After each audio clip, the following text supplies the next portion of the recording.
je passe aussi à cette déclaration assez étonnante, ou pas, de Mathieu Kassovitz au Festival de Cannes, alors vous connaissez le slogan de Jean-Luc Mélenchon qui veut une créolisation de la France. On n'est pas loin, on écoute le cinéaste Mathieu Kassovitz.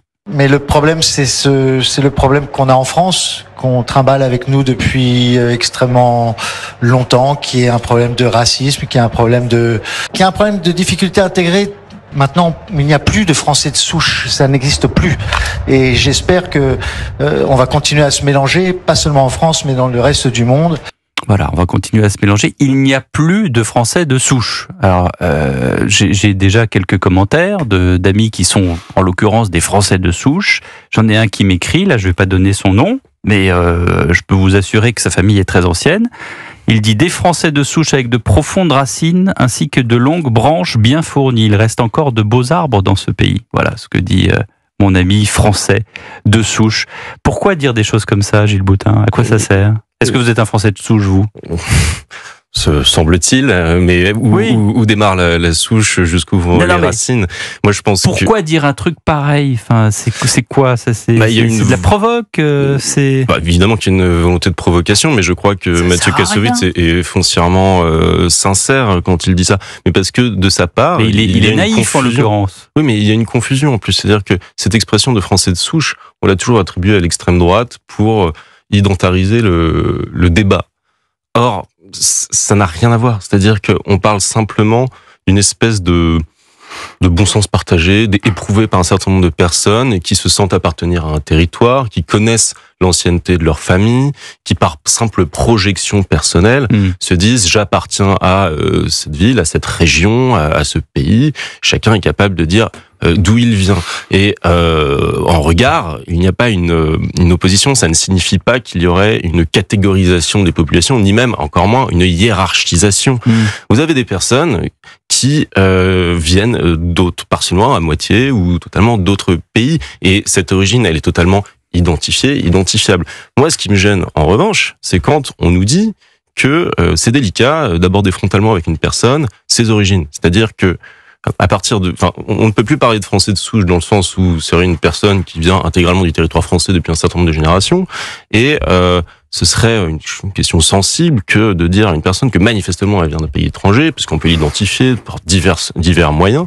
Je pense qu'il faut au contraire complètement décomplexer la question des origines, et c'est une réponse à la fausse crise identitaire qu'on essaye de nous imposer. C'est-à-dire que il y a aucune fierté plus importante qu'une autre à être ce qu'on est. On est juste le récipiendaire de quelque chose du passé. Donc regardons-le en face, appelons ça Français de souche. Mais si ça dérange Monsieur Kassovitz, appelons ça différemment.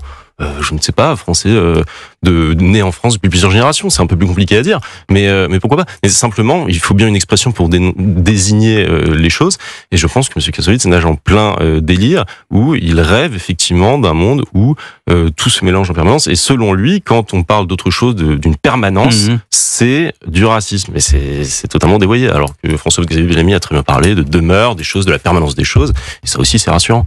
Alexandre Malafaille, vous êtes un Français de souche, vous ? Malafaille, c'est quoi ? Oui, c'est un très vieux nom du Sud-Ouest. Oui, on a du Périgord, on a des longues racines.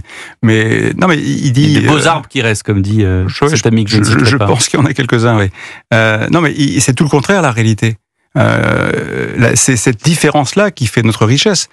Et au contraire, d'ailleurs, la plupart des gens sont fiers de leurs origines, de leurs racines, qu'elles soient françaises, très ancrées. Quand on vous parle avec des gens qui ont des origines italiennes, ils le disent avec plaisir. On peut parler avec des gens qui viennent d'Afrique du Nord. Il y a pas de problème. Au contraire, c'est ça qui fait notre richesse. Et là, Kassovitz, il se plante complètement. C'est pas parce que on a des différences qu'on a du racisme. C'est parce qu'on n'arrive pas à faire vivre. Et c'est pas parce qu'on est un Français de souche qu'on est exactement obligatoirement d'extrême droite ou d'ultra droite. Je relève que quotidien. Comme on peut le voir dans le roman noir de Joseph Massescaron, c'est-à-dire qu'effectivement, il se moque de cette pensée qui consiste à dire si t'es d'ultra droite, tu t'appelles Louis Aldebert du Jardin de la Branche qui casse, tu vois. Non. Et alors après, la question qui peut se poser, c'est est-ce qu'on veut l'intégration ou l'assimilation ? Ça, c'est un débat sémantique qui est pas totalement anodin, parce qu'effectivement, si on dit l'assimilation, globalement, il y a une espèce de défacement de toutes les différences. Ça, de mon point de vue, c'est une erreur.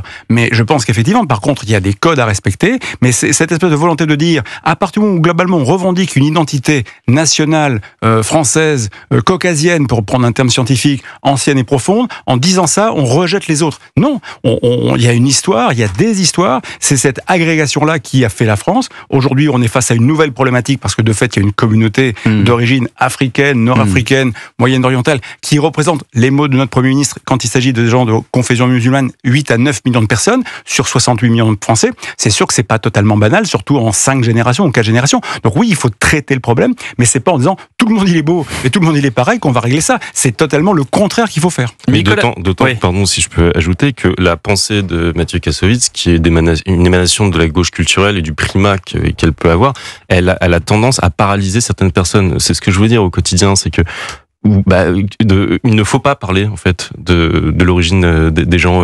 Souvent, on nous dit non, surtout pas, ça les énerve.